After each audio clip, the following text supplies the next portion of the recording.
It's no secret that Iron Mike, the Iron Kid, stands as one of the most brutal and tough punchers in boxing history. While audiences created more and more hype around him, his knockout power continued to instill irrational fear in his opponents. Just the thought of standing in front of him made the entire heavyweight division tremble in fear at the peak of his career. But what almost no one talks about is that other fighter who was as respectable and feared in the honorable ring as the legendary Mike Tyson himself. This ruthless assassin of the art of fists had no conscience or sense of mercy for those who dared to stand before him in the ring. What was his name? You've probably heard it before. The great Canadian giant, Donovan Ruck. Welcome. In today's video, I'll take you back to relive the fateful last clash between Donovan Ruck and Mike Tyson. The rematch of two encounters that marked a before and after in both fighters' careers, and a contest where not even Mike Tyson himself felt secure in his victory. Get comfortable. This glimpse into the golden pages of boxing history begins here.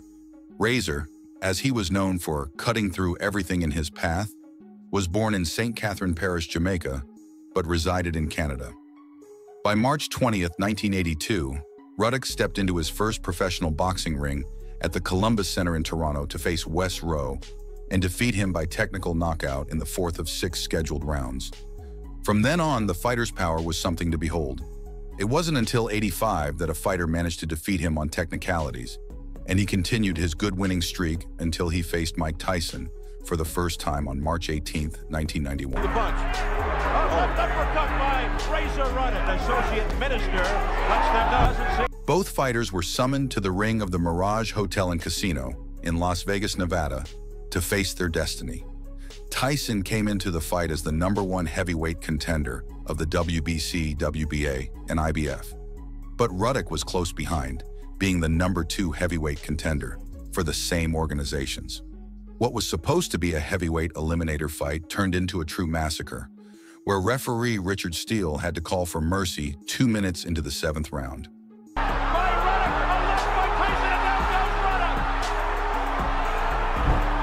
Although Ruck tried to become the active aggressor in the fight during the first round, he was quickly intimidated by Iron Mike's offense.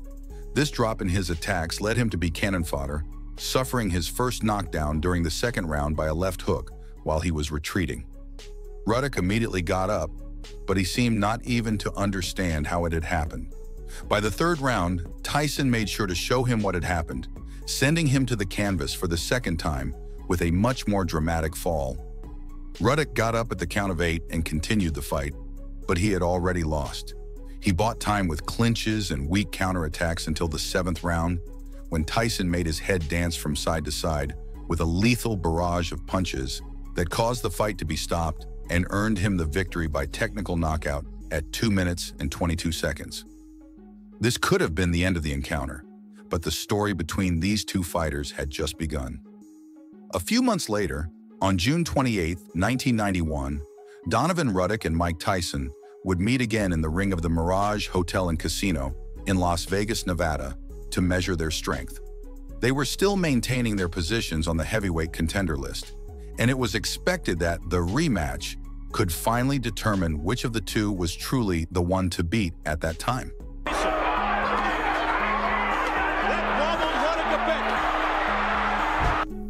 Dalby Shirley, Chuck Giampa, and Art Lurie were appointed as judges for the match. And this time, the third man in the ring was none other than Mills Lane. With the sound of the bell, the second round of a war that many had been waiting to see began. First round. Tyson leaped from his corner with the aggression that characterized him during that time. Quickly, sadistic combinations were directed at Ruck's body. For his part, the Canadian giant acted cautiously and tried to stay out of Tyson's attack range. Tensions were high after that first encounter, so even after the closing bell of the round, the fighters continued exchanging blows with Mills Lane in between them. And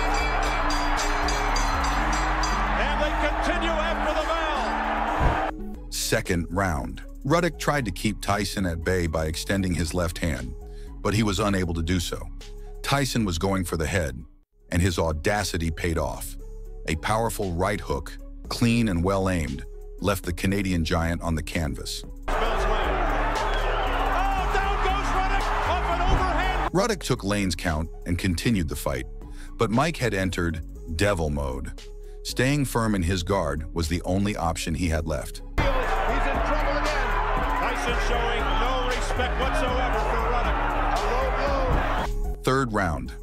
Tyson became the clear aggressor of the fight, spending the entire round stalking Ruddock like a predator to its prey. The Canadian giant tried his own attacks on Mike's body and head, but he quickly resorted to clinching again. Once again, he seemed unable to avoid being tamed. Caught Tyson's attention, no question about that, and a hammering right hand put a punctuation. Fourth round, Ruddock's left hand, once again, tried to keep Tyson at bay as he retreated to get as far away from him as possible. When Tyson caught up with him, the giant's burly body paid the consequences. Again, an unyielding right from Iron Mike left Ruddock lying on the canvas. Surviving Lane's count, the fight continued only for Tyson to knock out his mouthguard with his infamous offense, punishing him until the bell rang. Hard shot. There goes Ruddock again. He's down for the second time. Fifth, sixth, and seventh rounds. Those who thought the fight was close to ending were wrong. The fight continued its course, moving through the fifth, sixth, and seventh rounds.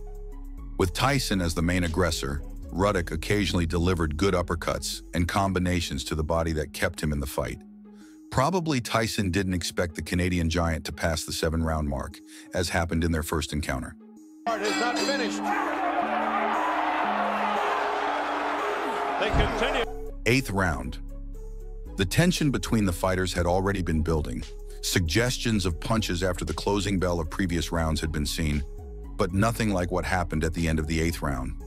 After Tyson successfully tamed him up to that point in the fight, Ruddock couldn't contain his frustration.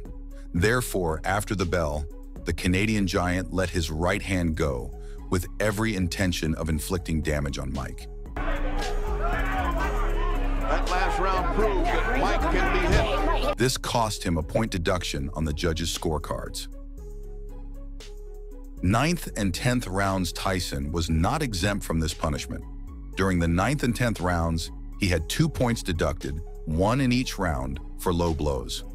Probably these attacks were part of his strategy to provoke Ruddock and initiate close exchanges of punches after the giant had been escaping them for quite some time. He's certainly going to make Holyfield overconfident. 11th round. With the judge's decision just around the corner and 2 points deducted from his scorecards, Tyson didn't come out to play during the 11th round. Although Ruddock had proven to be a tough nut to crack, he never managed to take control of the pace of the fight from Mike. The Razor, instead of cutting through everything in his path, was retreating or clinching at crucial moments.